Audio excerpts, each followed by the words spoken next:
Well, Chris, that Tre Ford is fun to watch out there, isn't he? Yeah, I mean, he's a dynamic player. I mean, when we drafted him, we saw that he was the best athlete in that draft. You know, if not him, it was his twin brother, right? So, athletically, they're just so talented. They can run. You know, Tre's a guy that, and not only that, he's very competitive, and he feels like he can win the game for you. So, and that's who you want at quarterback. There's been some comparisons made just by different pundits over the past couple of weeks, but regardless, I mean, is that the kind of QB that can keep a defensive coordinator up at night? Well, there's no doubt. I mean, he's tough to defend. Even if you have one spy, yeah, on paper you've got him defended on paper, but you just got to, you realize exactly how athletic he is, so you almost have to have a second guy to help leverage the football with him because he's so fast. It's easy to talk about his speed and what he can do with his legs, but you also look, I mean, I know it's a small sample size, Chris, but he's got the best pass efficiency rating in the league.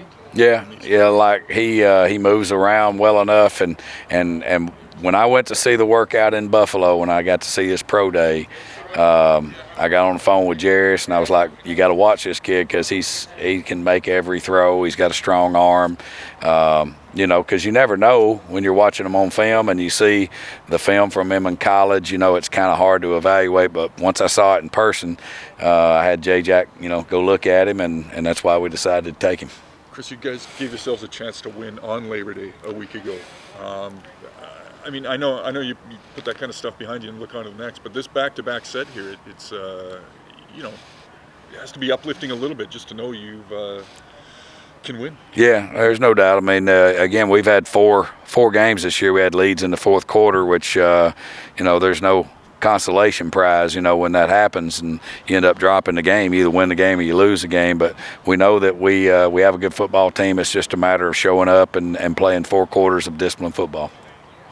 Follow up, and they probably asked this, but Tre Ford's run that everybody's still talking about, is that one of the craziest, most athletic plays you've ever seen? Well, I mean, certainly he's a very gifted athlete. There's no doubt about it, and everybody's seen it firsthand. Now we've seen it here in practice a time or two, and but when it's game situations and you get put in where you have to either throw the ball or move around with the football, he can certainly do some dynamic things.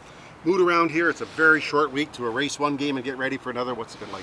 Yeah, same thing. I mean, we've you got to give all the credit to Dave and his staff and their team. They did the things necessary to win the game in the second half, and we played in spurts. We played some really good football.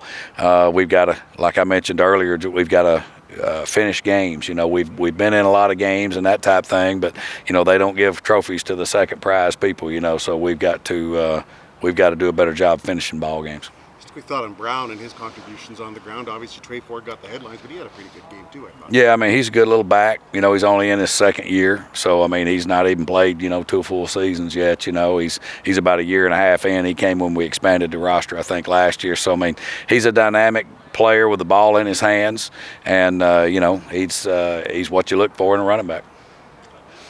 Thanks, Chris. All right, thank you. Appreciate it.